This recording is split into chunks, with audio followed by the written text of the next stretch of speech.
राज्य शासनाने हैदराबाद गॅझेटचा शासन निर्णय लागू केल्याने ओबीसी समाज खोपोली शहर आणि खालापूर तालुका यांच्या वतीने खालापूर तहसील कार्यालयावर धडक मोर्चा काढण्यात आला।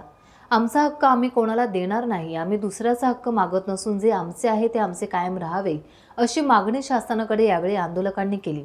मोर्चामध्ये 12 बलुतेदार यांच्यासह मोठ्या संख्येने कुणबी आगरी समाज सहभागी झाला होता। खालापूर तहसीलदार यांना निवेदन देण्यात आले।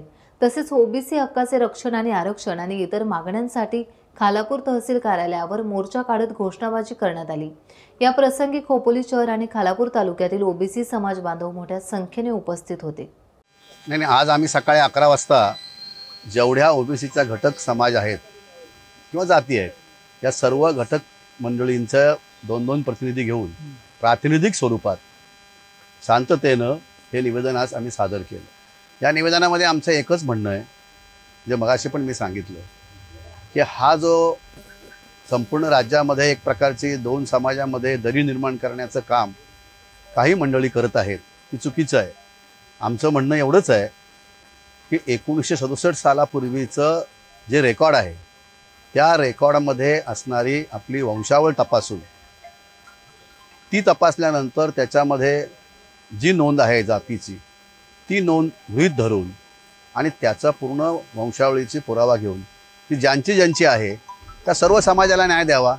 त्यात मराठा समाजसुद्धा येईल आणि मराठा समाजामध्ये सुद्धा भरपूर गरीब मुलं आहेत, त्यांना याचा फायदा जरूर मिळाला पाहिजे।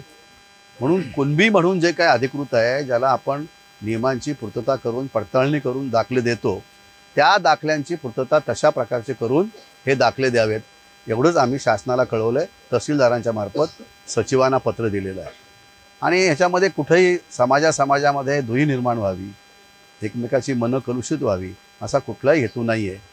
हे सगळ्याच गोरगरीब मुलांना आणि गरजवंतांना हा न्याय मिळाला पाहिजे आणि या न्यायाच्या बाजूने आम्ही आहोत।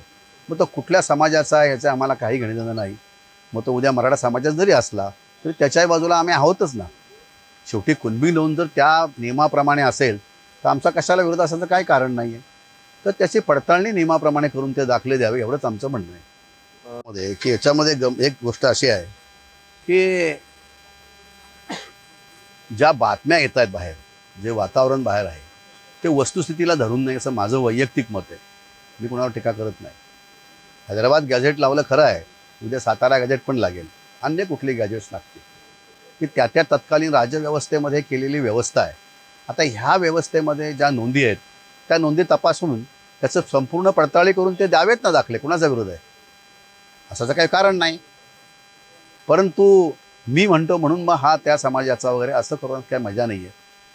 ते न्याय त्याही मुलांना मिळाला पाहिजे आणि त्याही समाजाला मिळाला पाहिजे या मताचे आम्ही आहोत। आता जो GR निघालेला आहे त्या GR मध्ये जो महाराष्ट्रातला मायक्रो समाज आहे आणि तो अगोदरपासून सामाजिकदृष्ट्या कुठेही मागासलेला नाही आहे आणि आरक्षण हे आर्थिक दृष्ट्या हे नाही आहे की जो समाज सामाजिकदृष्ट्या मागास होता, जो गावगाड्याच्या बाहेर राहणारा समाज होता, ज्याला गावाच्या राज्यकारभारात सामील केलं जात नव्हतं, अशा समाज या ओबीसीमध्ये डॉक्टर बाबासाहेब आंबेडकरांनी की माझ्या भारतामध्ये कुठंतरी सामाजिक न्याय आणि सर्वांना समतेची वागणूक मिळावी, सर्व समाज हा राज्यकर्ता समाज व्हावा, यासाठी हा इतर ओबीसी मागासवर्ग या ओबीसीमध्ये टाकण्यात आलेला आहे। त्यामध्ये माझ्या गावामध्ये समजा एखादं मायनर समाजाचं घर असेल, एखादं तेली असेल, नावी असेल, साळी असेल, कोळी असेल, माळी असेल, धनगर असेल, वंजारी असेल,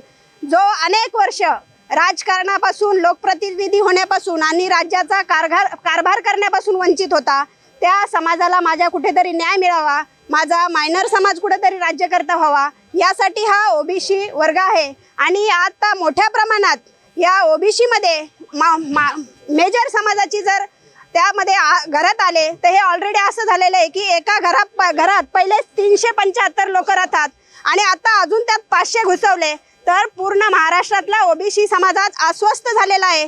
म्हणजे सांगण्याची अशी दयनीय अवस्था आणि म्हणजे जो मूळ ओबीसी समाज आहे ते आज मुलं आत्महत्या करायला लागलेले आहेत, कारण आमच्यावर हा कुठेतरी अन्याय व्हायला लागलेला आहे। आज कुठेतरी आम्ही एखाद्या गावाचा सरपंच होत होतो, आज कुठेतरी आम्ही एखाद्या नगरपालिकेत नगरसेवक होत होतो, आणि आता आम्हाला याच्यापासून पण वंचित केलं जाऊ शकतं। यासाठी आमचं मराठा समाजाच्या आरक्षणाला कुठेही विरोध नाहीये। आम्ही आजही सांगतो की शिक्षणामध्ये आणि नोकरीमध्ये सुद्धा मराठा समाजाला आरक्षण भेटलं पाहिजे, परंतु ऑलरेडी राजकारणात 80 नाही तर 100% समाज हा मराठा आहे आणि सर्वोच्च न्यायालयाने सुद्धा मराठा समाजाचं मागासले पण मराठा समाज हा कुठल्याही दृष्टीने मागास नाहीये म्हणून अनेक वेळा सांगितलेलं आहे, परंतु सरकारने आपण याच्यातून कुठेतरी बचावलं पाहिजेत आणि जे मोठ्या प्रमाणात मोर्चे येते ते कुठेतरी थांबले पाहिजेत। म्हणून दोन्ही समाजाला आज आश्वस्त केलेलं आहे। मराठा समाजाला कळत नाही आम्हाला काय मिळालं आणि ओबीसी समाजाला कळत नाही आमचं काय गेलं, म्हणून माझी सरकारला विनंती आहे आणि जे कोणी या दोन्ही समाजामध्ये तेढ निर्माण करण्याचं काम करतात, हा छत्रपती शिवाजी महाराजांचा महाराष्ट्र आहे आणि या महाराष्ट्रामध्ये कुठली स्त्री कुठल्या समाजाची आहे, कुठला माणूस कुठल्या समाजाचा आहे, कोण हलक्या जातीचा आहे, कोण वरच्या जातीचा आहे, तर असं न करता कुठल्याही माता भगिनीला शिवीगाळ न करता दुसऱ्या धर्माच्या स्त्रीचा सुद्धा आदर करणारा आणि तिला साडी चोळी देऊन मान सन्मान करणाऱ्या छत्रपती शिवाजी महाराजांच्या महाराष्ट्रात आज जर आपण बघितलं तर काही अनपढ लोक अवाच्य भाषेत हलक्या जातीच्या महिलाला आणि ओबीसी महिलाला असतील, ओबीसी समाजाला असतील शिवेगाळ करतात, त्या सुद्धा गोष्टीचा मी निषेध करते आणि अजून सांगते या महाराष्ट्रामध्ये जो गुन्हे गोविंदाने 18 पगड जातीचा 12 बलुतेदार समाज नांदत आहे तो नांदू द्या आणि तुम्ही तुमचं आरक्षण